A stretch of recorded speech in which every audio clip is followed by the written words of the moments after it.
sampai hari ini nih yang menetap mulai 2012 sampai hari ini 2024 itu di Partai Nasdem. Oh, Nasdem habis itu mengikuti pencalonan anggota DPRD pada tahun 2014 dan kemudian sampean baru pertama kali. Ya. Kalau orang yang mempunyai pengen karir lebih, kalau masuk dunia politik ini pasti terganjal. Oh. Contoh, mungkin mau masuk pegawai, mau masuk dunia yang berkaitan pemerintah. Kalau sudah masuk dunia politik, ini pasti hambatannya banyak.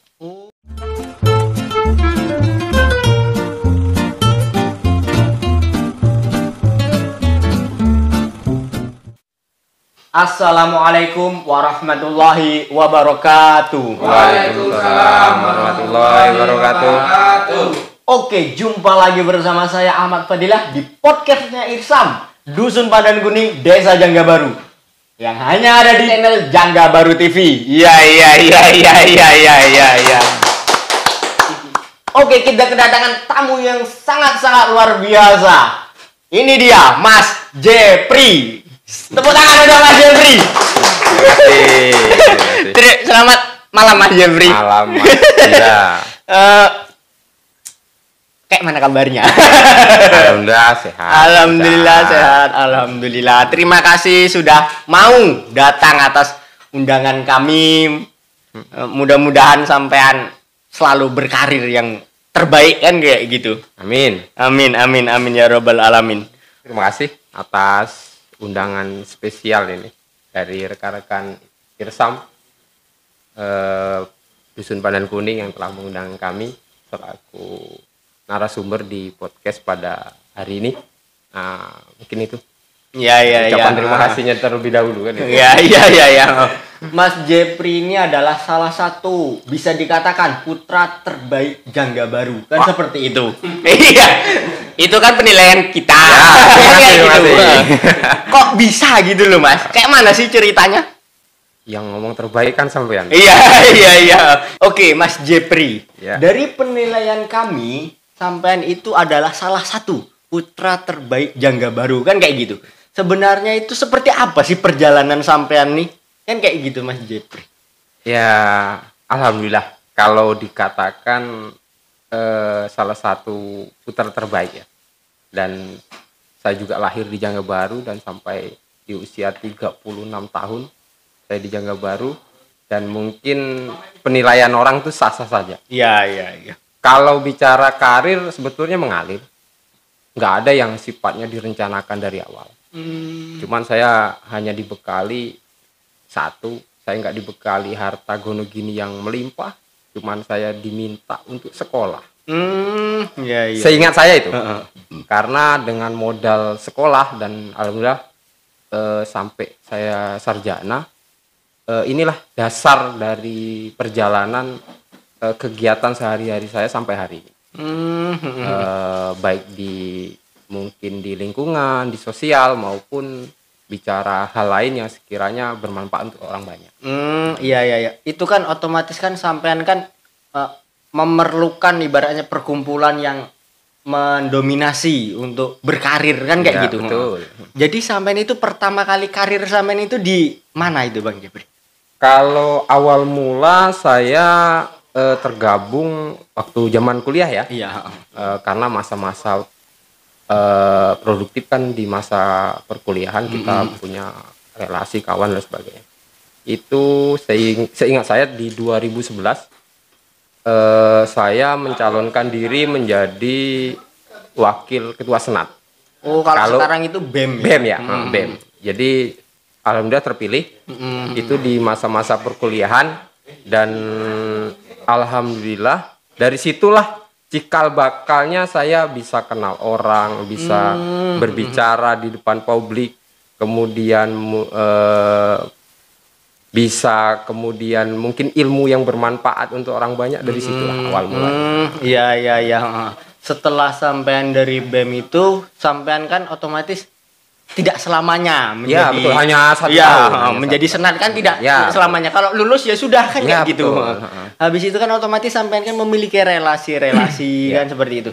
Habis itu perjalanan selanjutnya itu sampean arah kan sampainya menentukan. Ya. Nah, itu kemana itu? Pasca tidak menjadi BEM lagi atau senat yang dulunya. Ini zaman masih kuliah ya. Saya pribadi dan juga kawan-kawan tergabung, memang pilihannya masuk ke arah dunia politik. Karena secara jalur ini linier. Ya. Nah, sifat lobby-lobby dan sebagainya. Memang itu sebuah angan-angan yang di dalam hati yang dimana bisa kita parkir. Iya. Maka saya ngambil arah ke politik. Dan kurang lebih itu pertama kami pribadi masuk ke organisasi sayap sebuah partai politik. Perjalanan itulah awal mulanya saya kenal dunia politik. Kenal dunia politik, kenal kawan, kenal dengan pejabat publik, dan setelah perjalanan itu kita lalui, insya Allah ngalir terus. Ilmu dapat, kawan dapat. Terlebih rezeki pun harus dapat. Iya. Itu adalah salah satu kunci utama kan itu. Rezeki wajib. Iya. Sampai itu kan tadi kan sampean berbicara masalah sampean berpolitik kan kayak gitu. Otomatis kan kalau berpolitik kan di dunia perpolitikan harus punya mengikuti partai politik. Itu betul. Pertama kali sampean itu terjun di politik itu partai politik apa sih, Bang? Awal mula saya tergabung di organisasi sayap partai politik. Ini boleh ya disebutkan? Boleh, silakan. Bebas di sini. Di Demokrat. Itu Demokrat. Kader muda Demokrat namanya. Karena satu kru kader muda Demokrat itu rata-rata rekan-rekan di bangku kuliah. Kita direkrut menjadi kader muda Demokrat, dan disitulah awal mulanya. Tapi itu tidak berlangsung lama karena gejolak politik dan lain sebagainya. Maka karena pilihannya adalah di jalur politik, maka kita harus berpikir cerdas. Kemana lagi kita akan menentukan arah? Mana yang baik, mana yang sekiranya kurang baik, mana yang bermanfaat bicara untuk pribadi dan khususnya untuk kita sendiri. Ya yang jelas penghasilan. Nggak bisa dipungkiri. Berarti sampean itu bisa dikatakan kan tidak lama di partai politik itu kan kayak gitu. Terus sampean itu berapa kali sih pindah-pindah partai politik itu, Bang? Kalau pindah secara organisasi yang terstruktur ya, yang terdaftar itu ada di Demokrat, kemudian ini organisasi ya. Karena kita masih dalam tahap pembelajaran, kita masih tergabung di sayap-sayapnya. Itu ada di Demokrat, ada di Hanura, kemudian di PAN, dan terakhir sampai hari ini yang menetap mulai 2012 sampai hari ini 2024 itu di Partai Nasdem. Karena di Nasdem inilah saya mempunyai satu jabatan dan juga masuk ke dalam salah satu struktur di tingkat DPD Kabupaten Batanghari. Perjalanannya seperti itu. Berarti kan sampean terus ibaratnya mencari peluang dan alhamdulillah dapatnya di Nasdem seperti itu. Nyambungnya di situ sampai hari ini. Mungkin nyambungnya banyak nih. Yang terutama itu tadi. Ini off the record yang itu. Pokoknya wajib ain. Sampean itu tadi kan memiliki posisi di Partai Nasdem kan kayak gitu. Posisi apa sih sampean di Partai Nasdem itu? Awal mula menghadapi pemilu tahun 2014 saya menjadi wakil sekretaris di tingkat DPD. Jadi kita ngurusi administrasi, ngurusi rekan-rekan yang ingin mencalonkan diri, dan juga kita kita juga di dalamnya ikut mencalonkan diri. Berarti sampai pada tahun 2014 itu mencalonkan diri menjadi DPRD. Iya, menjadi calon anggota DPRD. Tapi ya belum diberikan amanah. Ya Pak, banyak faktornya. Karena masih bujangan, masih kuliah. Kebetulan saya Mas Dila rasanya kuliah yang agak lama. Saya kuliah hampir 8 tahun. Baru Kuliah wisuda. sampean? Oh, Jadi itu mungkin sampean itu apa terlalu banyak menimba ilmu di luar kan kayak daripada di dalam ya kampus, itu kan banyak gitu. faktornya, faktor orang tua, karena kesehatan orang tua, jadi mau nggak mau harus dikalahkan dulu Iya, masa-masa kuliah. Iya, setiap tindakan itu harus ada Iya, pengorbanan betul, kan betul, itu. Iya. Jadi sampean itu kan tadi kita terfokusnya, sampai kan terfokus di Nasdem, habis itu mengikuti pencalonan anggota DPRD pada tahun 2014 dan kemudian sampean baru pertama kali Ya, mencalonkan itu sembari sampean kuliah. ya, Gitu. betul. Itu kok sampean itu kok Nekat punya itu ya? tekad ke situ gitu loh. Jadi gini, kalau bicara dunia politik ini kan dinamis. Iya. Dinamika politik itu beda halnya dengan dunia kerja. Ketika dunia kerja kita cari hari ini berangkat pagi sampai sore itu cari rezeki.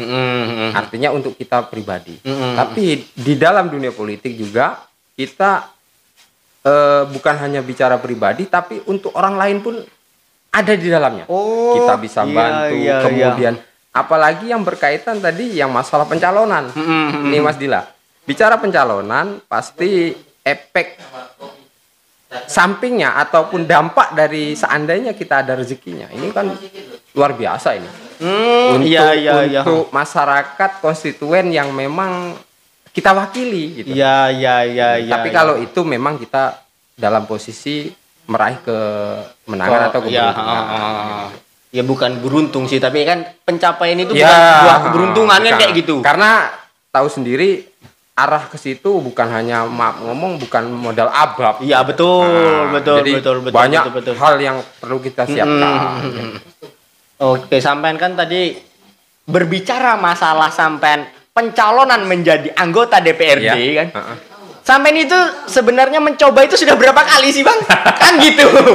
Ini disebutkan atau gimana nih? Iyalah. Biar tahu kan. Kalau terlalu bicara mengenai pencalonan saya sudah 3 kali. 3 kali. Ya, 3 kali terakhir di 2024 yang kurang lebih 2 bulan yang lalu. Iya. Tapi masih gagal juga nih Mas Dila. Berarti sampean 3 kali itu Ya, gagal terus pokoknya. Waduh. Nampaknya itu apa namanya tindakan Pak Prabowo diikuti. Gagal mudah-mudahan kedepannya jadi Amin, kan amin, gitu. amin. Kalau nyalon lagi. Iya. Tapi sekarang Bang, posisi sampean itu di dalam Partai Nasdem itu menjadi apa itu? Di pemilu 2014 saya jadi wakil sekretaris. Kemudian ada perubahan struktur menghadapi pemilu 2019. Saya diposisikan menjadi wakil ketua. Wakil ketua DPD. Kemudian karena iklim politik itu kan selalu berubah. Iya, pasang surut. Kalau pasang surut artinya kehilangan kader. Iya. Tapi regenerasi lebih. Iya. Jadi di 2024 menghadapi itu ada perubahan struktur lagi. Saya dikembalikan lagi ke wakil sekretaris karena diminta untuk membantu persiapan menghadapi pemilu di 2024. Jadi dari wakil sekretaris, wakil ketua balik lagi jadi wakil sekretaris. Iya. Tapi ya apa ya? Takutlah pula aku. Gak apa-apa. Ini kan podcast resmi ya. Iya. Berarti sampean itu kan sudah bisa dikatakan bisa apa ya? Memiliki ilmu lah di dalam surat menyurat kan kayak gitu. Ya, dikit-dikit. Banyak lah. Karena sampean bisa dikatakan berkecimpung. Nasdem kan bukan partai yang kecil kan seperti itu. Alhamdulillah. Ini Bang. Terus bagaimana semisal seandainya ada masyarakat yang ingin mendaftar menjadi anggota ataupun menjadi kader. Nah, itu bagaimana itu? Kalau sekarang ini kan sudah zamannya IT ya. Iya. Karena kan bisa download Nasdem Digital. Di situ bisa didaftarkan. Iya. Tapi kalau lebih enaknya juga bisa melampirkan kopi KTP, nanti akan didaftarkan oleh referral. Nanti ada admin yang ngurusnya. Kalau bicara mau kader. Iya. Karena memang masuk ke partai ini pilihan yang paling terakhir. Kalau orang yang mempunyai pengen karir lebih, kalau masuk dunia politik ini pasti terganjal. Contoh mungkin mau masuk pegawai, mau masuk dunia yang berkaitan pemerintah, kalau sudah masuk dunia politik, ini pasti hambatannya banyak. Oh, ya. Jadi pilihan terakhir sebetulnya. Tapi bukan untuk terakhir kalinya ya. Ya. Gini, Mas. Berarti itu kan tadi cara-caranya. Ya. Habis itu kan otomatis suatu partai politik kan punya program. Ya.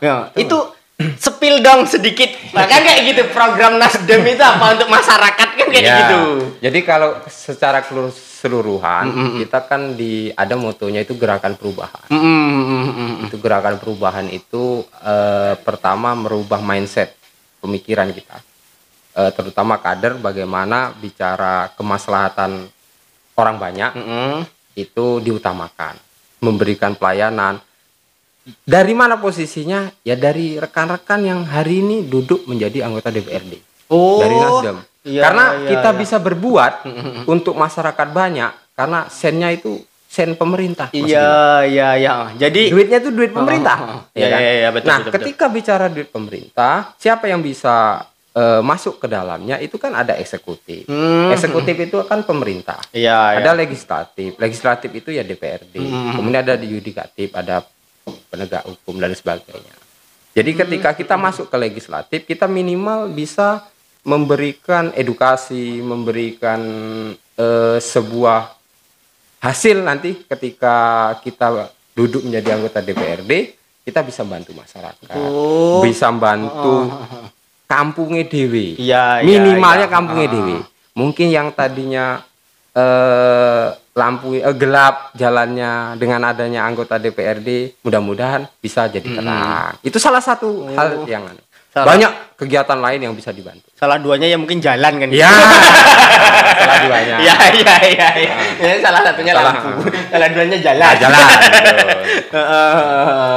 Oh gitu ya. Berarti ibaratnya itu kalau kita meminta terhadap orang yang kita kenal mungkin bisa lebih dipandangkan kayak gitu. Sebetulnya prosesnya itu tetap dari desa, Mas. Prosesnya nah itu yang perlu kita sinkronkan hari ini. Ini bukan maksud menggurui, tapi karena ini saya di podcast ini sepengetahuan sampean dikupas mengenai dunia politik. Jadi mau nggak mau ya saya sampaikan. Jadi proses pembangunan suatu daerah, terutama kita bicara desa ya. Desa kita Janggabaru, ini kan harus linear. Artinya linear, perencanaannya ada di desa. Tahapan-tahapannya semuanya ada di desa. Ada namanya Musdes, Musrembang, penetapan usulan dan sebagainya. Nah, ini tahapannya lagi nanti di kecamatan sampai ke kabupaten. Nah, di mana peran sebuah partai politik melalui rekan-rekan anggota DPR yang seandainya jadi mewakili konstituennya, ya ketika bicara pembahasan yang pakai duit negara. Tapi kalau pakai duit dana desa yang dikasih pemerintah, itu cukup di desa. Oh, berarti dana itu nggak cukup untuk desa aja gitu ya. Ibaratnya pemerintah tuh nggak ngucurin ke desa aja. Oh enggak. Ada yang ranahnya desa, ada yang ranahnya pemerintah daerah, ada ranahnya pemerintah provinsi. Perannya seorang anggota DPRD itu bicara mengenai duit daerah. Kalau untuk urusan duit desa, dana desa mau diarahkan kemana, itu ya urusan desa kan kayak gitu. Ada Pak Kades, ada bagi-bagi tugas lah. Mungkin yang tidak tertangani oleh desa, bagaimana bisa terlaksana melalui pokir, melalui dana aspirasi dan sebagainya.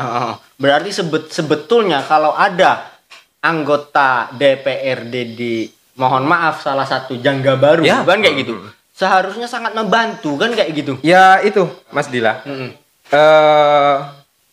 Kenapa saya kalau dipikir saya sudah 3 kali ya. Betul. Secara modal, mohon maaf saya sampaikan, secara finansial yang kita keluarkan ini nggak kaleng-kaleng. Jadi kita ingin mengabdikan diri itu perlu biaya. Betul. Nggak semudah mengembalikan telapak tangan itu tadi ya. Perlu biaya, perlu konsekuensi, perlu konstituen, Konstituen ini orang yang memilih kita. Iya, iya, iya. Yang terlebih kalau menurut saya perlu namanya iman. Kalau iman kita nggak kuat, rubuh Mas. Iya, betul. Entek bebek entek meri. Iya. Aduh. Entek bebek entek meri. Barang nggak jadi. Iya. Ujung-ujungnya apa? Ya, menuhi rumah sakit lagi Iya. kan itu. Ya kalau bahasa sekarang tuh luhum. Rungkat. Jadi entek-entekan. ketika kita meraih sebuah ini, mohon maaf, saya contohkan. Ini ada sebuah roti. Roti ini kita anggap ada 5. Kalau kita berada di lingkaran roti ini 5, kita ini berdua ini. Iya. Ini secara logika pasti sampai Anda dapat 1, saya dapat 1. Ya. Masih ada 3. Tapi kawan-kawan yang di luar pasti kan nggak dapat. Iya, betul. Karena nggak berhadapan dengan roti. Iya, betul. Tapi kalau kita berada di dalam sebuah sistem, minimal sampai Anda dapat 2, saya 3. Bisa juga 5-5-nya saya makan. Itu tergantung bicara mindset itu tadi. kemampuan seseorang. Iya. Nah, apa gunanya roti ini? Inilah yang kita bawa pulang. Untuk oleh-oleh kepada konstituen. Gitu. Iya. Agak berat kita nih ya Mas. Silakan untuk minum dulu lah. Orang kok minumnya nggak ada kok ini. Cucok. Hilang. Aduh. Kita ini ya yang endorse ya cuman air galon. Punya Pak Sutopo ya? Punya Pak Sutopo. Bapaknya Pak Sutopo is the best lah.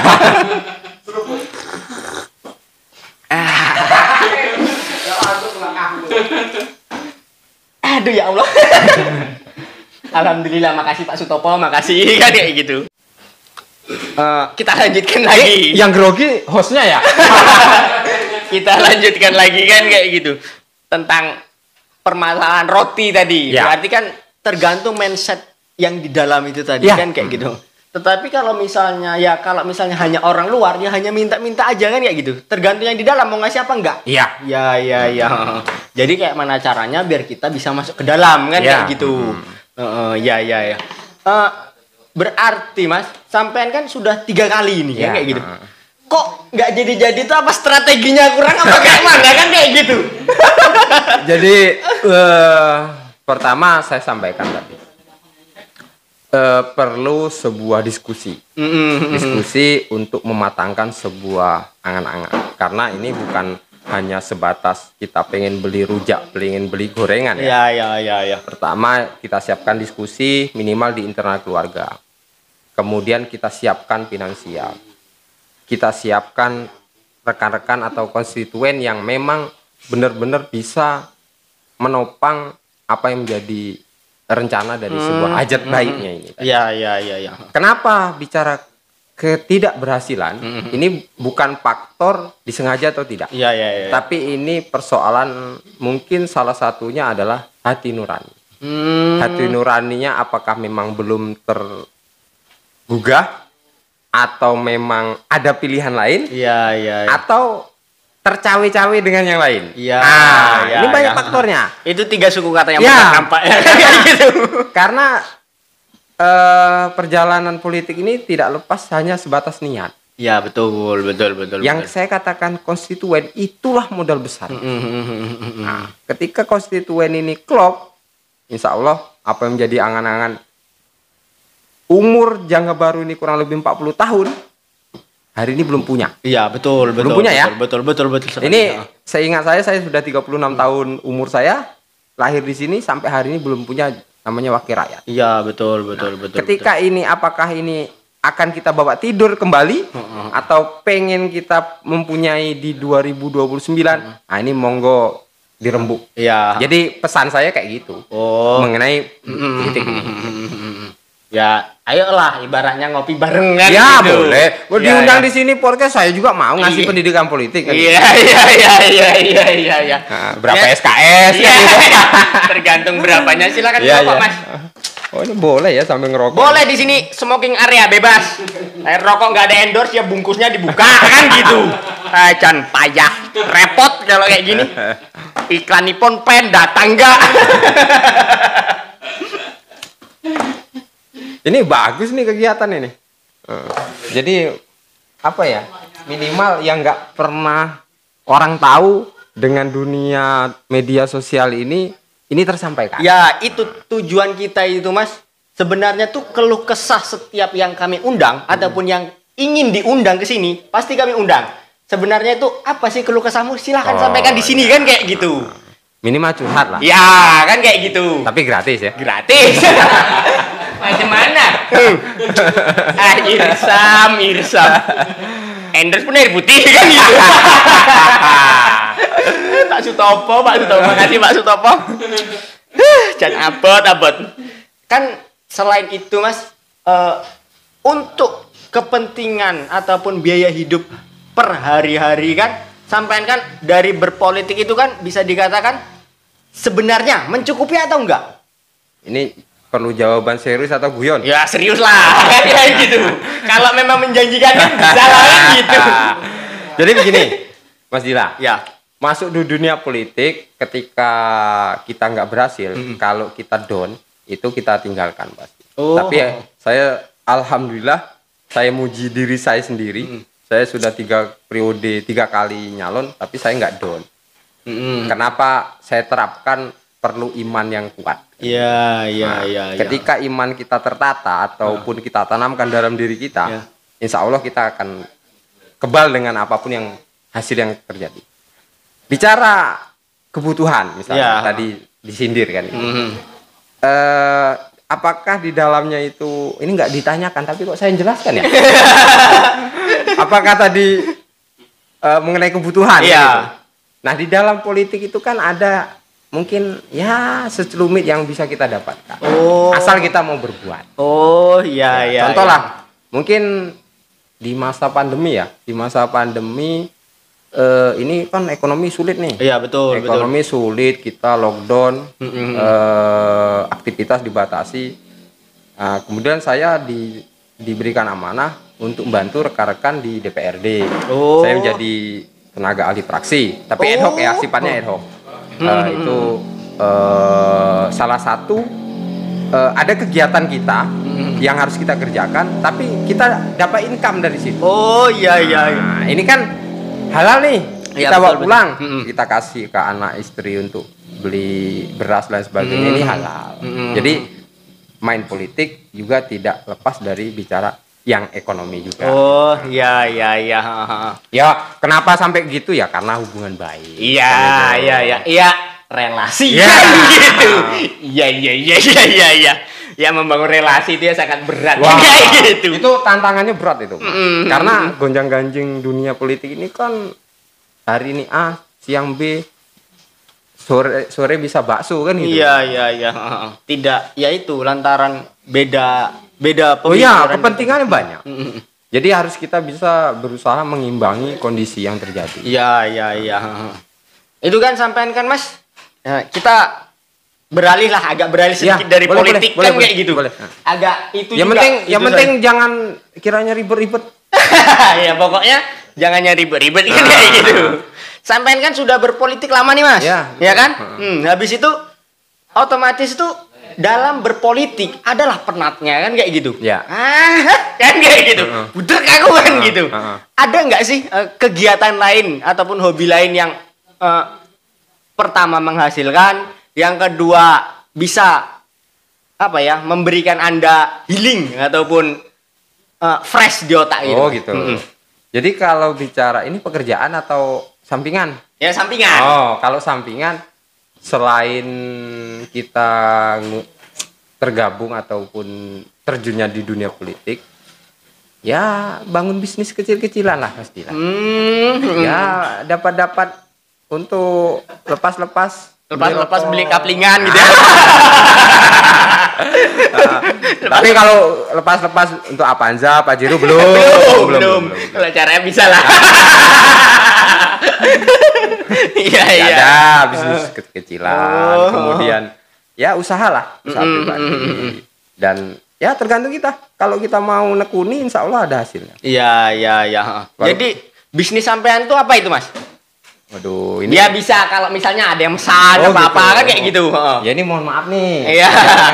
Ya paling enggak nanti pulangnya ngasih kopi apa gula kan gitu. Jadi Ini ditanya Mas Dila, ini hostnya nih agak kocak ini masalahnya. Jadi bicara mengenai bisnis pribadi ya, pertama karena musim dunianya mungkin kayak seperti di pandemi kemarin, musimnya lockdown nggak bisa kegiatan, orang banyak mancing, ya saya manfaatkan. Saya buka warung pancing.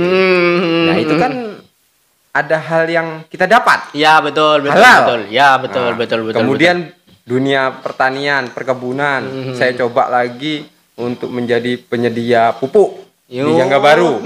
Ya walaupun agak kembang kempis Mas Dila. Maksudnya kembang kempis tuh? Kembang kempisnya kadang karena bicara pupuk ini kan modalnya tinggi, Lumayan. tinggi ya.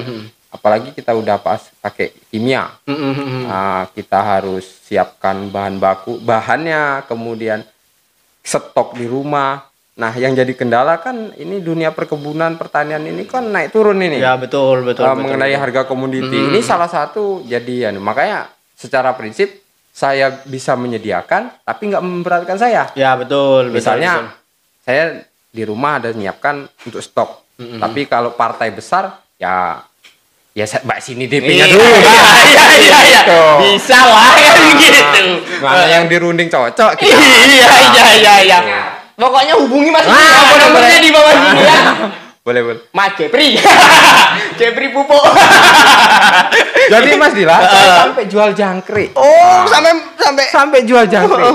Jangkrik itu sederhana ya. Kalau di secara bisnis ini nampaknya apalah jual jangkrik ya. Tapi lumayan hasilnya. Bahkan ada mitra saya, toke saya ngambil jangkrik. Itu dia cerita, saya naik Innova tuh Mas, naik jangkrik sama. Jadi saya tanya bingung, kenapa naik Innova naik jangkrik? Karena belinya pakai duit jangkrik. Iya. Kena jangkrik Mas. Nah, itu potensinya lumayan. Tapi memang perlu waktu dan juga waktu cukup untuk itu salah satu peluang. Iya. Saya selain mengedukasi, mungkin yang hobi cernik di rumah sambilan, kan itu enggak sulit kok. Jangkrik. Jangkrik, kemudian rumput cabai-cabai. Yang penting intinya jangan budidaya ulat bulu.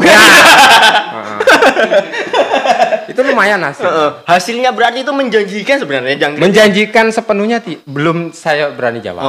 Tapi minimal untuk mencukupi kebutuhan sehari-hari bisa tercukupi. Kalau bisa menjamin artinya kita sampai umroh, sampai haji bisa terjamin dari situ. Mungkin kalau partainya besar bisa jadi. Ya bisa dirunding itu tadi. Tergantung kita juga. Iya. Itu kan bisnis sampingan sampean Mas.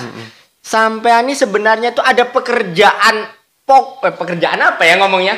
Pekerjaan tetap. Nah, itu. Gitu. Ada nggak kan kayak gitu? Kalau bicara pekerjaan ada. Jadi pekerjaan yang saya awal mulai itu sekitar bulan 11 2011.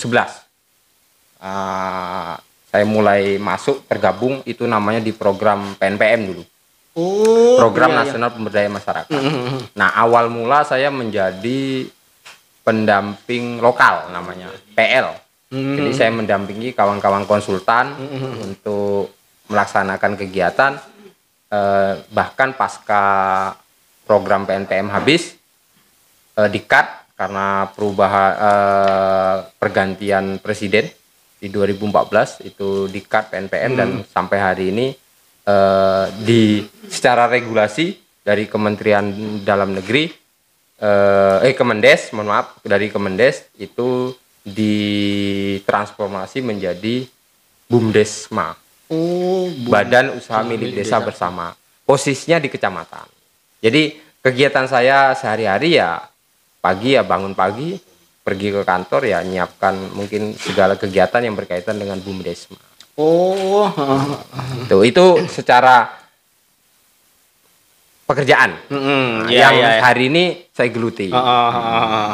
Jadi Mas, nih kan PNPM itu kan apa tadi? Perjalanan.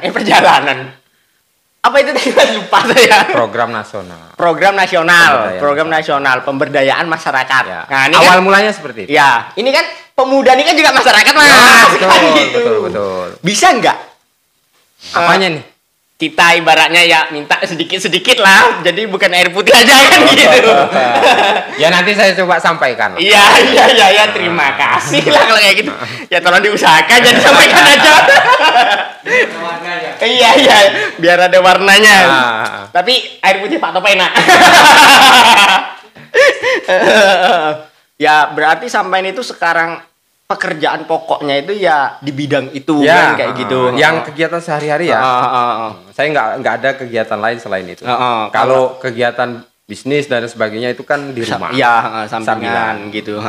Ya selain kita uripe tani ya bertani, berkebun. Ya lumayan sih. Lumayan nian. Iya. Bang Jepri ini untuk saat ini nih sudah menikah atau belum? Ya sudah. Alhamdulillah sudah menikah. Saya kira sibuk di Tapi politik. sedih, Mas. Sedih. Waduh. Kalau bercerita mengenai pernikahan, ya kan? Saya kenal ini, mohon maaf nih, saya ini cerita ya. Iya. Ini memotivasi kawan-kawan yang belum menikah, para pemirsa yang belum menikah. Jadi memotivasi. Jadi saya menikah 2017. Umur sampean itu berapa dulu tuh? 27. Saya menikah sudah nggak punya orang tua. Oh. Bapak dan ibu udah meninggal di 2015. Jadi selama kurang lebih 1,5 tahun, ini perjalanan hidup ini rasanya putus asa, Mas Dila. Hambar gitu. Ya, mohon maaf saya sampaikan, saya gaji bulanan ada.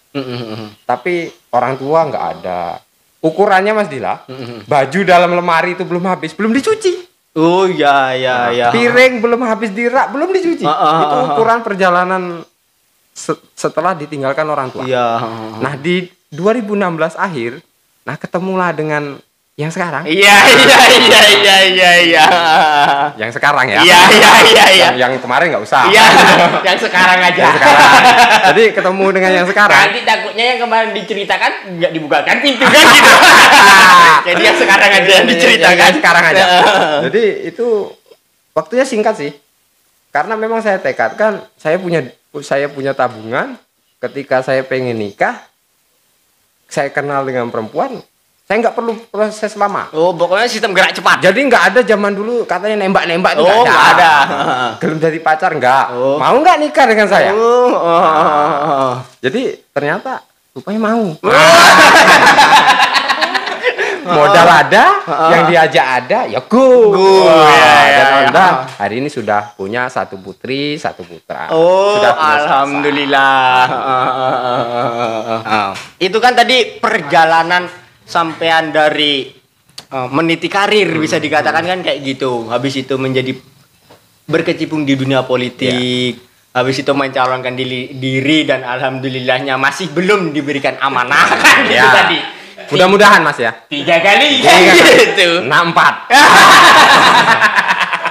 Kalau enggak kita berpikir yang lain. Iya. Habis itu di bidang bisnis, pekerjaan tetap. Nah, sekarang ini Mas, otomatis kan kehidupan sampean kan untuk saat ini dipandang orang enak. Habis itu kehidupan dulu tuh untuk menuju enak tuh ya nggak enak dulu kan kayak gitu. Jadi tolong kasih pesan dan kesannya sampean untuk para yang menonton ataupun bagi kita pemuda-pemuda yang ada di Dusun Pandan Kuning ataupun khususnya Jangga Baru ini kan kayak gitu. Jadi kalau mengenai perjalanan hidup memang agak pahit dulunya. Tapi bicara ini karena berkaitan pesan dan kesan. Pertama, ini dari saya sendiri. Saya berprinsip ada 3 hal yang saya terapkan dalam hidup. Pertama, saya mendidik anak saya menjadi anak soleh dan soleha. Yang kedua, ini saya kalau ada rezeki, ada pendapatan yang halal, ini saya sedekahkan. Artinya amal jariah. Dan yang ketiga, inilah yang dikatakan ilmu yang bermanfaat. Bermanfaat untuk pribadi, bermanfaat untuk orang lain, bermanfaat untuk orang banyak. Dalam semua hal. Ketika 3 prinsip ini saya pakai, insya Allah kita damai. Aman. Kita selain meminta, jangan lupa juga bersyukur. Kemudian untuk pesan untuk terutama adik-adik, rekan-rekan generasi Z. Kenapa saya katakan generasi Z? Karena generasi Z itu kalau secara hitungan lahir di tahun 97 sampai ke 2012. Masa-masa muda inilah dimanfaatkan sebaik-baiknya. Kalau memang masih punya potensi pendidikan, silahkan lanjutkan pendidikan. Karena dengan pendidikan lah saya sendiri menyontohkan dalam diri saya sendiri, saya bisa sampai hari ini. Kemudian hindari hal-hal yang sifatnya negatif yang agak ke kiri. Dengan itu insya Allah perjalanan hidup kawan-kawan dan juga mungkin ya yang menonton video ini, kalau memang baik ya monggo silakan diterapkan. Tapi kalau tidak baik bukan berarti saya menyinggung. Iya, betul. Tapi saya hanya mengajak. Itu mungkin yang pesan yang saya bisa sampaikan. Oke Bang Jepri, terima kasih sudah hadir di sini. Sama-sama. Terima kasih sekali dan saya terima kasih atas sudah diundang untuk berbagi. Iya, terima kasih. Walaupun entah baik entah buruk, ya ini namanya berbagi. Ya, kalau kurang lebihnya mohon maaf. Ya. Terima kasih atas ilmu semua yang telah sampai paparkan di sini. Mudah-mudahan bermanfaat untuk kita semua. Amin. Terima kasih, saya Ahmad Fadilah. Wassalamualaikum warahmatullahi wabarakatuh. Waalaikumsalam. Batak ditangguh.